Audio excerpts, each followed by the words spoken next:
SSC পরীক্ষার form পূরণের আবেদন ফি সর্বোচ্চ 2140 টাকা। 2025 সালে এইচএসসি পরীক্ষায় বসেছে প্রায় 19,28,000 শিক্ষার্থী। অনুরূপ স্ট্যাট আমরা দেখতে পাই এইচএসসি পরীক্ষার ক্ষেত্রেও।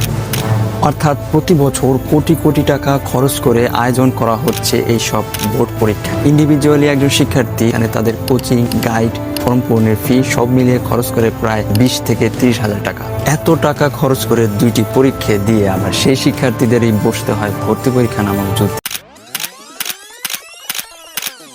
আবার সেই ফর্ম পূরণ, কোচিং, থাকা খাওয়ার খরচ সব মিলে প্রায় হচ্ছে 40 থেকে 60,000 টাকা। পাশাপাশি মানসিক চাপ তো আছে। এখন প্রশ্ন হচ্ছে যে কেন এত বড় বড় দুইটা বোর্ড পরীক্ষা দেওয়ার পরও বিশ্ববিদ্যালয়গুলো আবার পরীক্ষা নিচ্ছে? কেন তারা আস্থা করতে পারছে না? কেন তারা বিশ্বাস করতে পারছে না এই বোর্ড পরীক্ষাগুলোর উপর?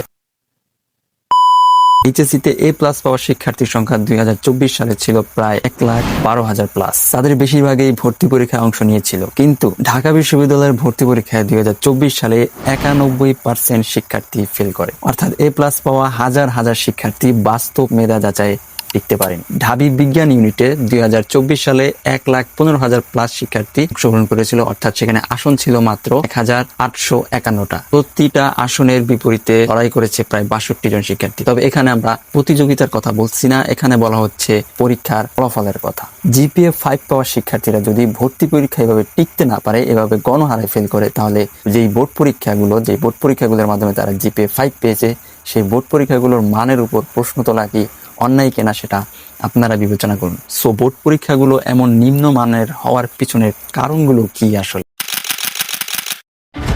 চোরের মতো দৌড়ে পালাচ্ছেন মাদ্রাসার কয়েকজন শিক্ষক ও শিক্ষার্থীদের অভিভাবক। দোকানে তালা লাগিয়ে পালাচ্ছেন দুজন দোকানি। কিসের এত ভয় তাদের? পরীক্ষার হলে গাফলতি, শিক্ষকদের গাফিলতি, খাতা দেখায় গাফিলতি, এছাড়াও রয়েছে প্রশ্ন ফাঁস, গাইড নির্ভর, মুখস্থ নির্ভর পড়াশোনা, কমন পাওয়ার যে একটা টেন্ডেন্সি শিক্ষার্থীদের, সেই কমন পাওয়ার টেন্ডেন্সি, বিভিন্ন বোর্ডের বিভিন্ন মার্কের যে একটা তারতম্য, সেটা এসবের কারণে একজন শিক্ষার্থী জিপিএ 5 পেয়েও তাদের অ্যানালিটিক্যাল স্কিল, সৃজনশীল বা যুক্তি শক্তি যাচাই করা, এগুলি যাচাই করা হয় না সঠিকভাবে। যে কারণে বিশ্ববিদ্যালয়গুলো যে জিপিএ 5 সেগুলোর উপর বিশ্বাস করতে পারে না। তারা চায় এক্সট্রা যাচাই, উইচ ইজ ভর্তি পরীক্ষা। সো এই জিনিস থেকে বের হয়ে আসার জন্য আমাদের যা করতে হবে তা হচ্ছে বোর্ড পরীক্ষার যেই সংস্কার সেটা করতে হবে, প্রশ্ন ফাঁসের দমন করতে হবে এবং এক বোর্ডে এক প্রশ্নে পরীক্ষা নিতে হবে, যাতে বিভিন্ন বোর্ডের পরীক্ষার মান বিভিন্ন না হয়, কেবল মুখস্থ নির্ভর নয়, বুঝে লেখার যে কালচার সেটা গড়ে তুলতে হবে।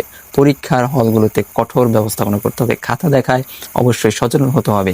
শিক্ষার্থী স্টুডেন্টদেরকে দিয়ে, স্বামী স্ত্রীদেরকে দিয়ে খাতা দেখানো বন্ধ করতে হবে অবশ্যই, এবং পরীক্ষার হলগুলোতে গার্ডের যে জিনিস সেটা আরো কঠোর হতে হবে। জিপিএ 5 কম শিক্ষার্থীরা পেলেও ওই জিপিএ 5 গুলোর উপর বিশ্ববিদ্যালয়গুলো আস্থা রাখতে পারবে এবং শিক্ষার্থীরা মুক্তি পাবে ভর্তি পরীক্ষা নামক জীবন যুদ্ধ থেকে, মানসিক চাপ থেকে। ভর্তি পরীক্ষা আসলে আমাদের এই বোর্ডের যে সিস্টেম, বোর্ড পরীক্ষাগুলোরই একটা ব্যর্থতার প্রতিচ্ছবি। আর যদি আমরা এই বোর্ড পরীক্ষাগুলোকে সংস্কার করতে না পারি, তাহলে হাজারটা জিপিএ 5ও কখনো মেধার যে যাচাই সেটার মানদণ্ড হতে পারে না। যদি ভোট পরীক্ষাকে বদলাতে পারি, তাহলে হয়তো আমাদের পুরো শিক্ষা ব্যবস্থাটাই বদলে যাবে। তবে দরকার শুধু একটা জিনিস, সেটা হচ্ছে আপনার আমার প্রশ্ন করা। এটা থেকে হয়তো পরিবর্তন আমরা আশা করতে পারি। তো আজকের ভিডিও যদি আপনাদেরকে একটু উপকার করে, একটু কিছু জানতে পারেন ভিডিও থেকে, তাহলে ভিডিওটিকে লাইক, কমেন্ট, শেয়ার, সাবস্ক্রাইব যা করা লাগে করবেন।